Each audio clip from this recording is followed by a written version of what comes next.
The interview is being conducted for the Veterans History Project for the Library of Congress. The veteran's name is Paul Prichard. He was born on June 25, 1935, served in the Marine Corps during the Cuban Missile Crisis, the Vietnam War, and Operation Desert Storm. He achieved the rank of colonel. We are recording this on Friday, October 25th, 2013. I am Austin Mall, and I am conducting the interview, no relation. Colonel Prichard, could you tell me a little bit about life growing up? Where were you born? Yes, I was born on a farm in Bridgewater, Iowa, and I went to high school there in Bridgewater. Actually, before that, I went to a one-room country school, there in right about a mile from our home. We had grades primary through the 8th grade, and I was the only one in my grade until I went off to what we called town school, which was in Bridgewater. There were 15 in my graduating class. I went off to college, and when I was in college, during my sophomore year in college, I got a call from my father and said that my name was the next one up to be drafted. Korea was sort of winding down at that time, but I understand that there was a real push to get a lot of men for the final push in Korea. So I was wanting to finish college, and I went around to the different services to try to see if there was anybody that would let me sign up so that I could finish college. I went to the Marine Corps, and they told me that if I would go to Officer Candidate School, which was the platoon leader's class, between my junior and senior year, that they would allow me to graduate, and then I would go off to serve in the Marine Corps. An interesting thing about that was I wanted to be a coach while I was in college, and I was a baseball player and wasn't really making it. But when I was in the officer candidate school, I found out that I could run better than most of the other people there. A 20-mile hike with a 60-pound pack was nothing for us, and we would often run the mile. And I found that I could stay up with everybody else. So, to make a long story short, I went back to college and lettered in track at the University of Northern Iowa. Then on June of 1957, I received my bachelor's degree, and they pinned the gold bars on me there at graduation, and a week later I reported to Quantico, Virginia for active duty. Basic class back then was 9 months. I spent my 9 months there at Quantico, and my first duty was as an adjutant at Cherry Point. This would now be into 1958. I was the adjutant of one of the squadrons there, and this squadron was the one that was photographing Cuba. Daily we would send flights over Cuba and photograph them putting in the silos for missiles. This was interesting. I didn't realize at the time how really dangerous it was for missiles to be put in silos in Cuba. But the Soviets were planning on arming these with nuclear weapons. So, but anyway, daily we would fly over, and I would check the photographs along with the other officers there to see what the progress was on building these silos. Actually, I was there about 3 months, and we were notified that there was problems in Beirut, Lebanon, and so I, along with many other officers there in the Eastern Seaboard, were sent to Camp Lejeune, and we were going to prepare to make a landing in Beirut. Interesting enough was I was sent to embarkation school. I was preparing our vehicles and and everything was loaded aboard ship.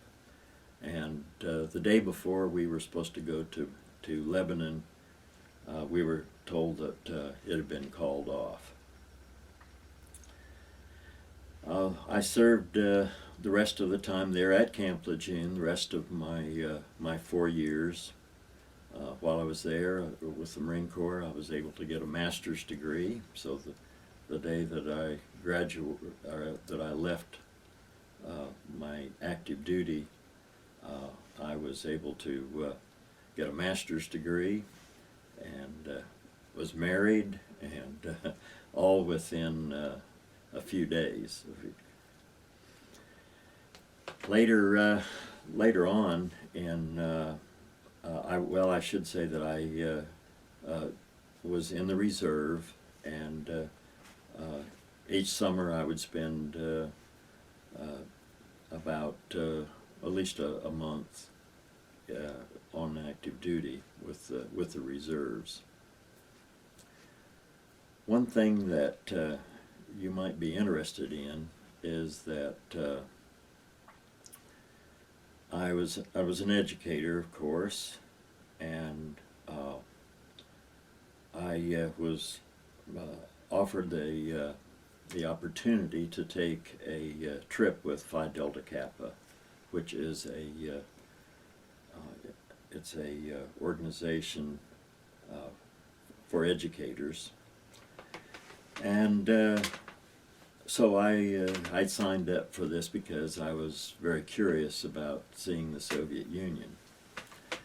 When we were in the went to the Soviet Union, and when we were there, we had a lot of interesting experiences. One of these experiences was with a Soviet girl that was assigned to me, and I found out that all of us had somebody assigned to them.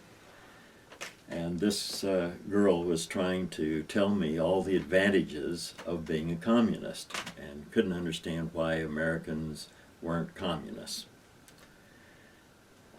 I found that very curious, and after 2 days of her telling me all about communism and how great it was, finally I said to her, "You know, young lady, I'm not going to turn communist, and I'd really appreciate it if you would stop talking to me about communism." And she looked at me and she smiled, and she said, "Oh, thank you for saying that." She said, "We are told that we are supposed to talk to all the Americans and tell them how great our government is, and that try to tell them all the advantages of communism." And I said, "Well, I appreciate what you have been sent to do, but I'm really not going to change, and I'd appreciate if we could just talk, about education and just be friends." And she was very glad to do that, and from then on, she never mentioned another word about communism. We met daily, and she was one of our guides around the Soviet Union. It was interesting to me, being in the Soviet Union, this was 1972, that when we flew any place, we flew in Aeroflot, which is the official government airlines. They had the markings of the red star, but we were never allowed to photograph any type of aircraft or trains. And when we traveled, I traveled to, well, we first went into Moscow, and then we traveled to Leningrad, and we traveled by train. But you were never allowed to photograph anything. This is just an interesting sidelight about that. But when we went on this one train, they put two of us in with two Russian women, and I thought that it was a mistake, and sleeping in the same compartments with two Russian women, so I went and complained about it, and the conductor said, he says, "You Americans," he says, "there isn't a mistake. You're supposed to be there, and don't worry about it. Those women are not going to hurt you." So, but it was just it was interesting that they would put us with two Russian women. The visits to the schools were very interesting. One school that we went to, there was a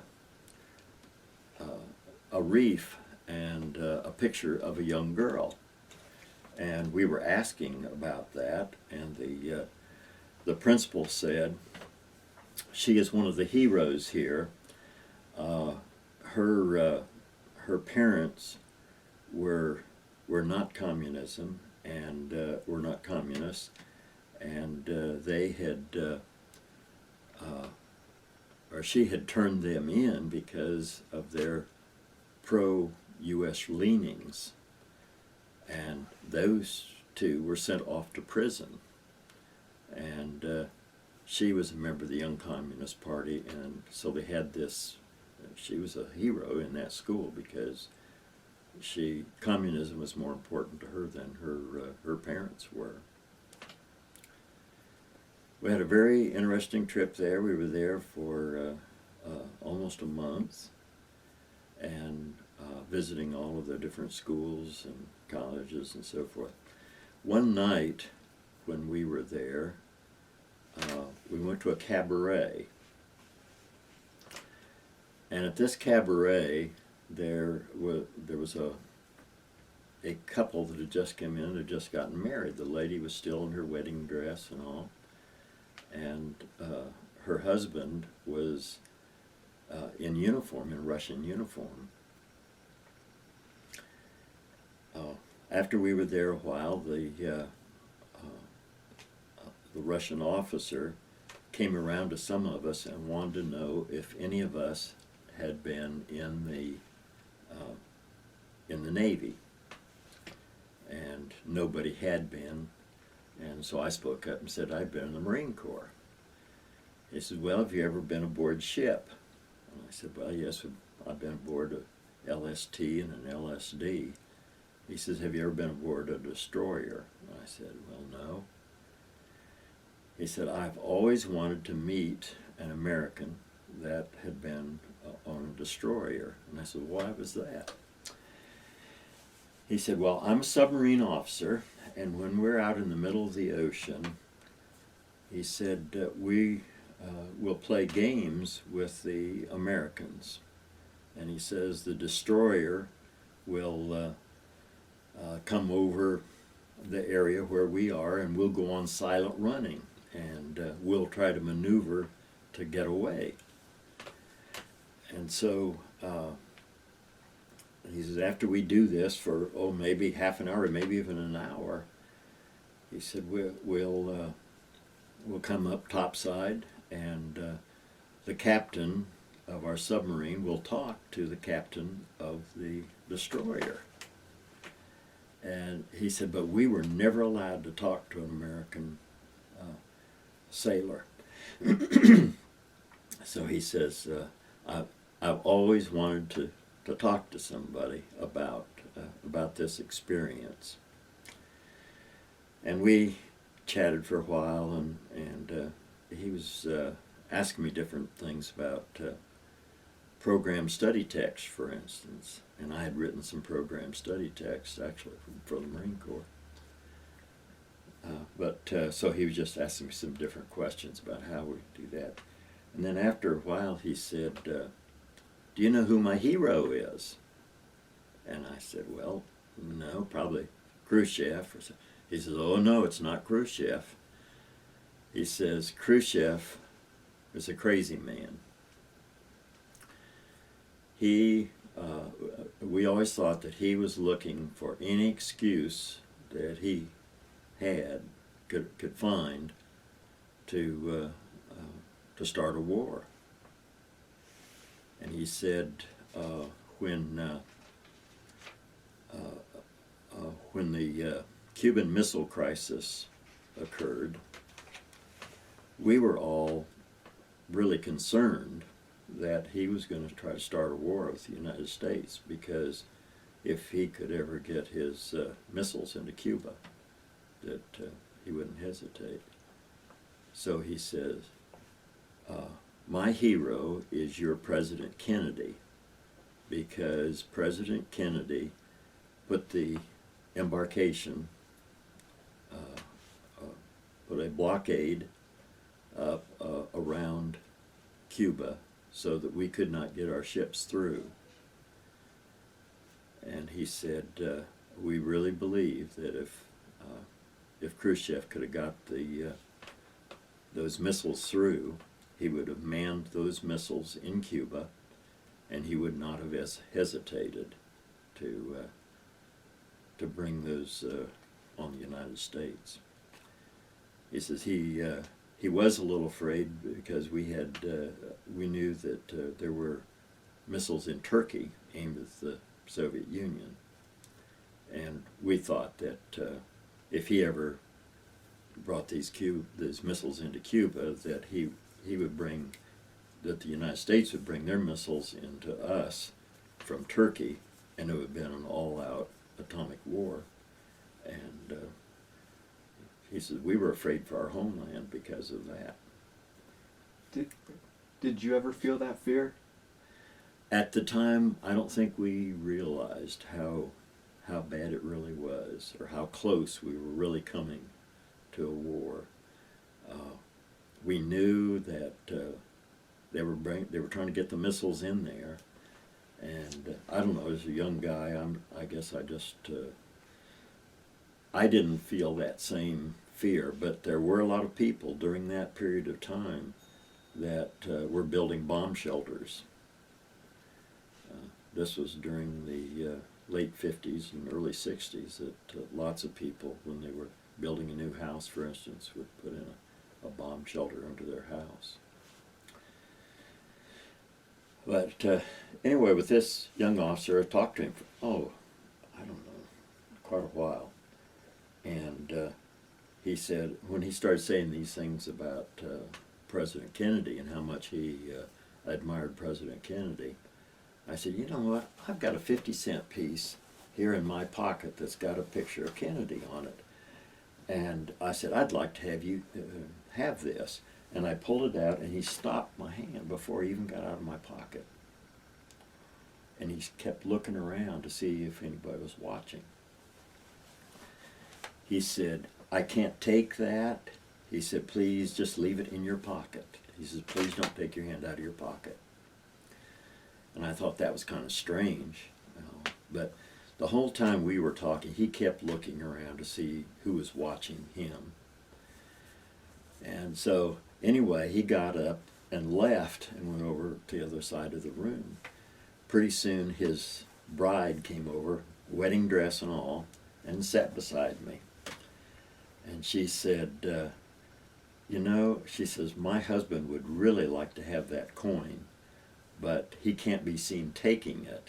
And she said, I'm going to flip my skirt over you, and she says, if you will slide this coin underneath, she says, I'll get it and I'll give it to him later. And so she did. She flipped her skirt over, and so I was able to take my coin out and hand it to her, and so that's how she got the coin. But I just thought that was so interesting, since I had been involved with the photography of Cuba, and then later to hear him talk about Kennedy being his hero, and how much the Soviet people were afraid of a nuclear war during that time. Do you think a lot of the Soviets, like the teacher that you walked around with, who was talking to you about communism in this example, were putting on a face to support communism? Absolutely, absolutely.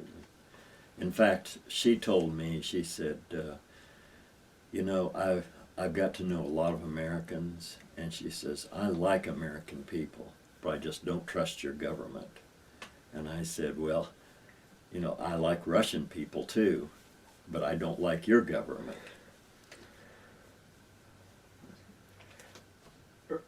Education was a huge part of your life. What got you so interested in teaching and doing that extra studying for education? I assume your master's was in education? Yes, well, my master's was in education administration, and then I have a doctorate also in education administration. But I came from a family of teachers. My mother was a teacher. My father was the president of the school board in Iowa, and so I guess I've been interested in teaching and coaching, you know, ever since I can remember. And I retired from North Carolina with 28 years teaching, and then I got my other 4 years from my active duty, so that gave me enough to retire from North Carolina. And then I came down to, well, let me say one thing about my education while I was in North Carolina.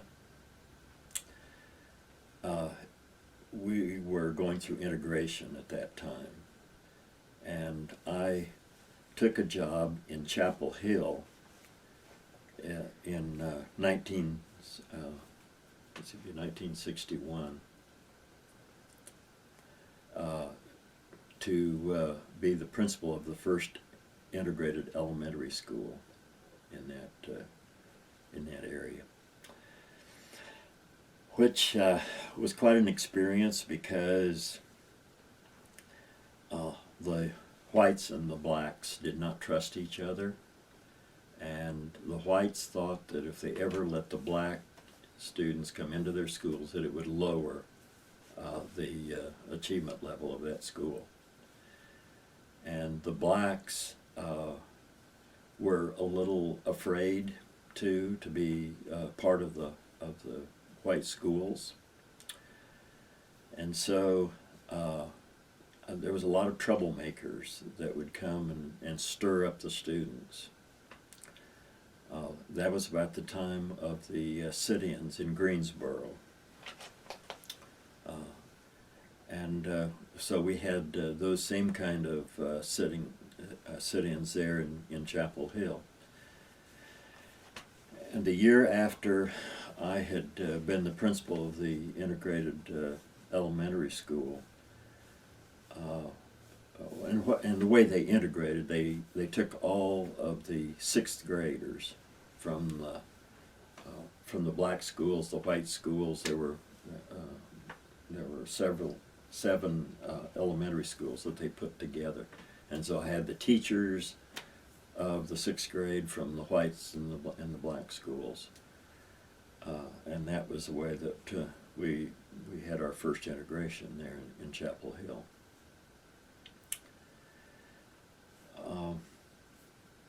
It was really rocky, because the year after that I went into the district office, in the superintendent's office, and the students, some of the students from the University of North Carolina would come over and stir up the high school students, and the high school students would riot.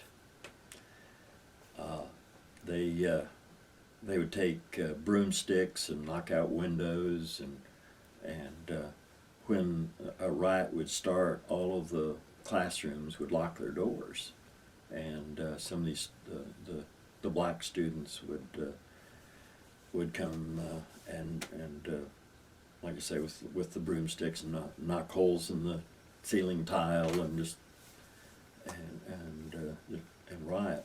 And it was kind of funny because I ran into some of these students that I had known earlier, and they would say, "Oh, Dr. Prichard, how are you?" And they would hold a broomstick or something behind me, and then as soon as I would pass, well, they would go ahead and knock out ceiling tile or different things. But it was a crazy time back then.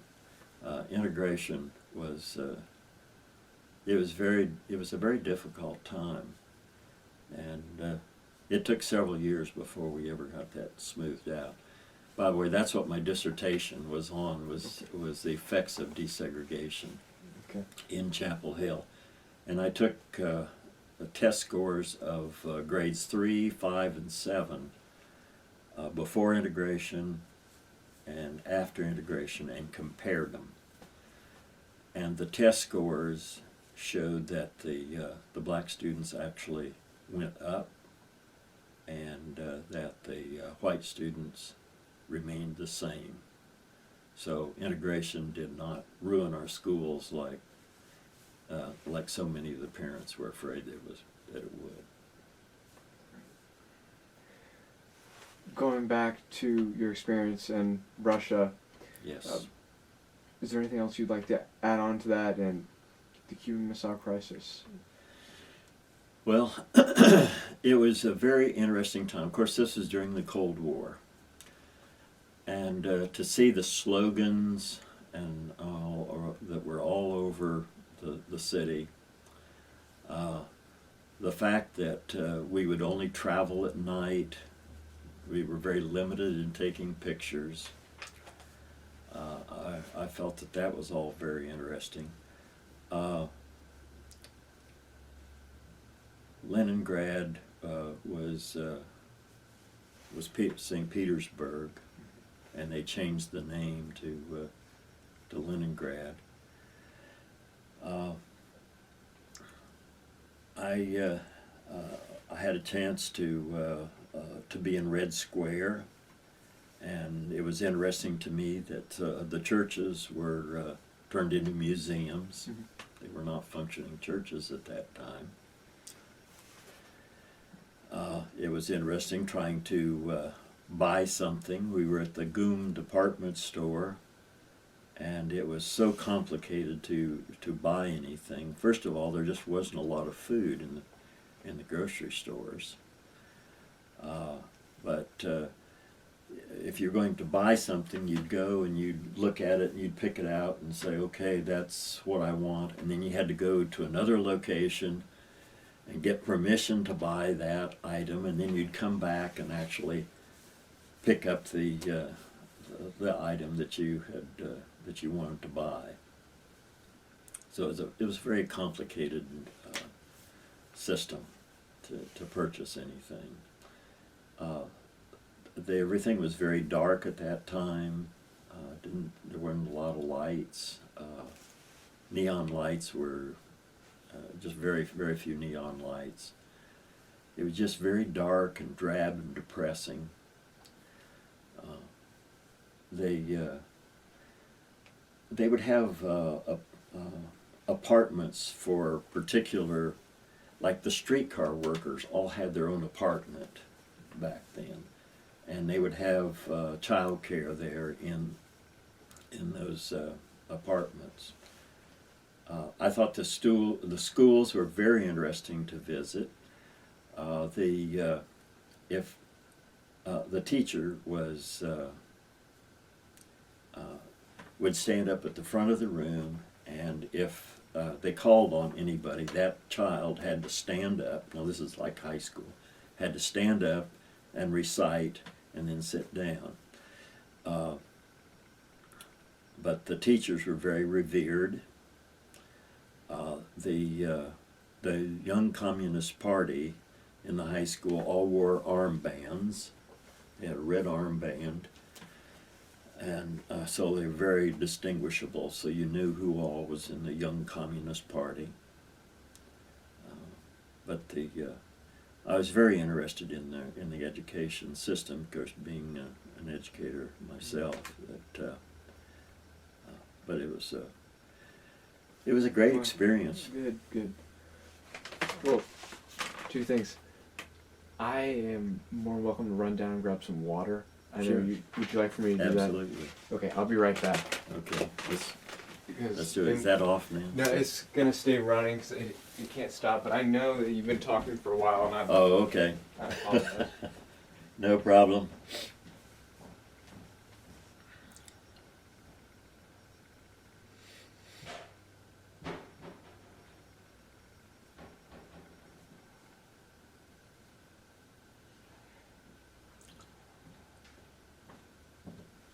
There was a pitcher on the counter. I just grabbed that. Yeah, that's fine.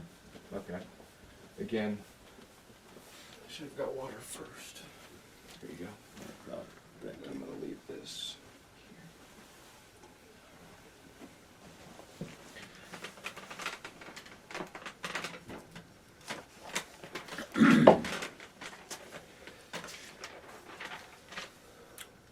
What's next? So the other, talk about your time during the Vietnam War. Okay. I consider myself to be very, very fortunate. During Korea, a lot of reserve units, complete reserve units, were called up. During Vietnam, but there was a lot of discontent about that. So during the Vietnam War, individuals were called up. And I expected to go most any time. In fact, the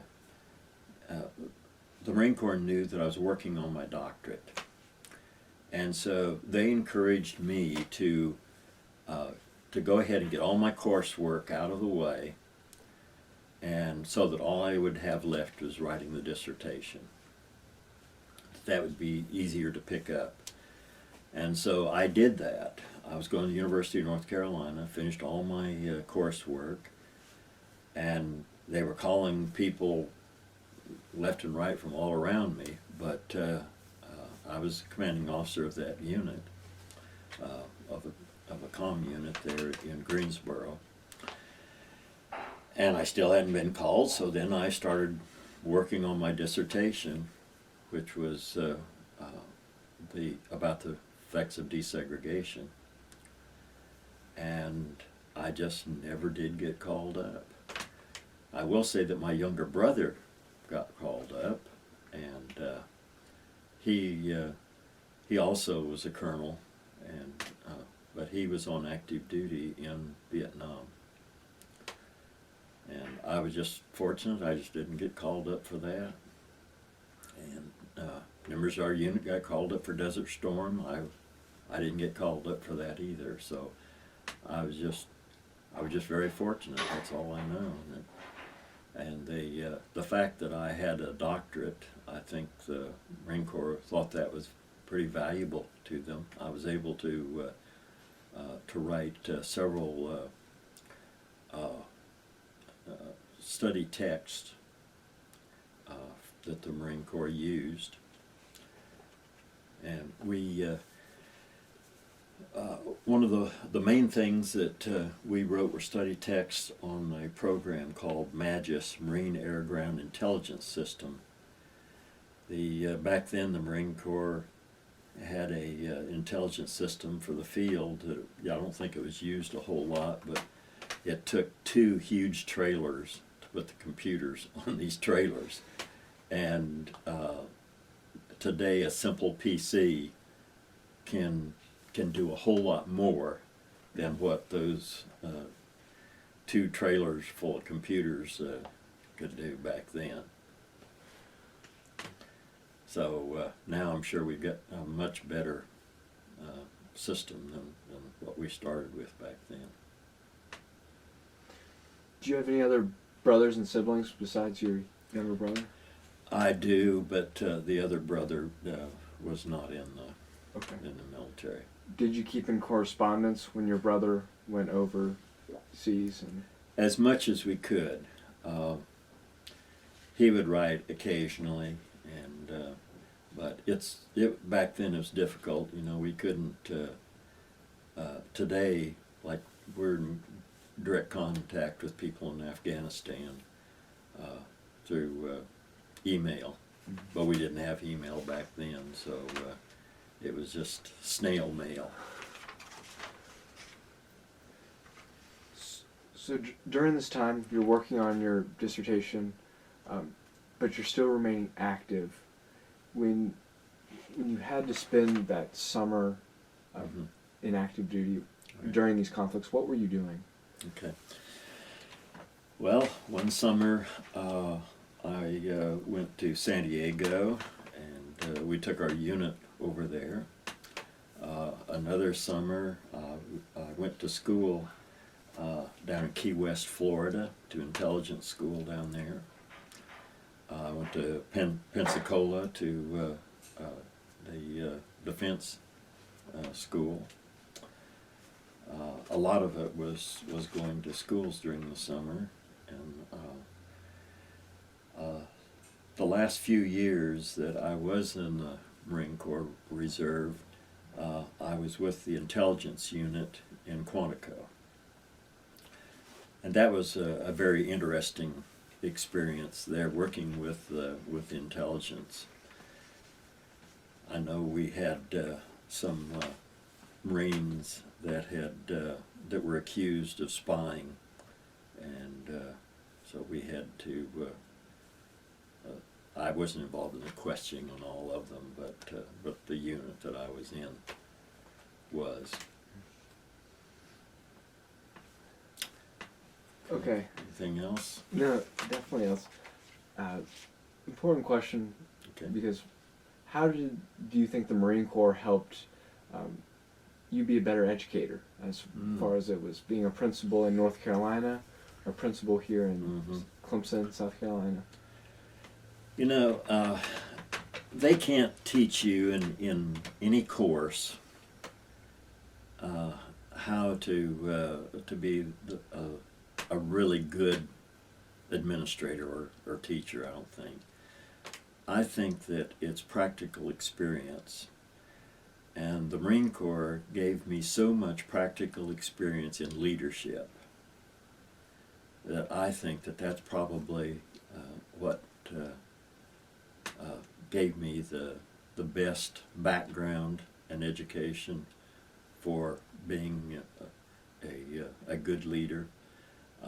I was a principal and teacher at all levels, and I think that training that I got in the Marine Corps really did put me in good stead. Okay.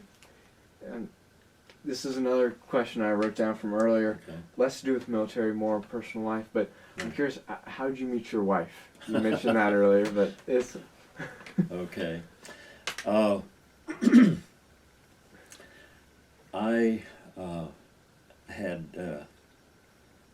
had always been a Christian, but I had sort of fallen away, and there was a group that came to our church called the Lay Witness Mission, and it really woke me up to the fact that I hadn't been leading the life that I should.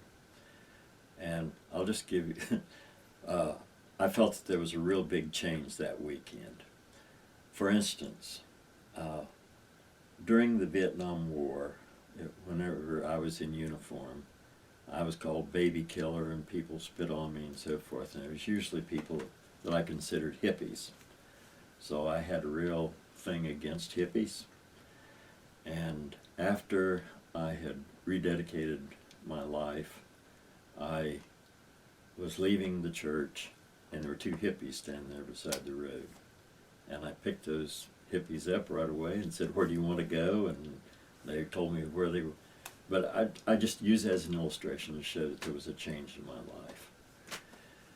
So I went to, or one time I got a call that I was invited to go with the group down to Aiken, South Carolina. And I was in Chapel Hill at the time. That's 5 hours away. And so I went down to this church. It was in Graniteville. And while I was there, I had this experience while we were praying of seeing a white dove, the Holy Spirit. And I thought, wow, something great is going to happen here. I went in after prayer time. We went in and we were sitting there in the church, and the light from a stained glass window was shining through, and it was shining on right behind me. I turned around, and the light was shining on this beautiful girl, and it made her hair just glow red. And so I thought, wow, she was so pretty. And I thought, oh man, this is something. But anyway, that weekend, I had a chance to meet her and to pray with her and all about the Lord's will for our lives. And I thought, gosh, this is 5 hours away, though. I can't date somebody 5 hours away. Anyway, make the long story short, we corresponded, sent tapes back and forth, and one time when I went down to visit her, I said, I really need to meet your parents if we're going to date. And so we went in. The next day, I met her mother that night, and the next day the father had come in. And so I spoke to him, told him how much I cared about his daughter and that I wanted to date her. And said, in fact, I think I even want to marry her. And so he said, well, I can see that you care for her, and yes, you have my permission. And all. And I went in and asked my wife to marry me, and so that was in March, and we were married in June. Thank you for sharing that.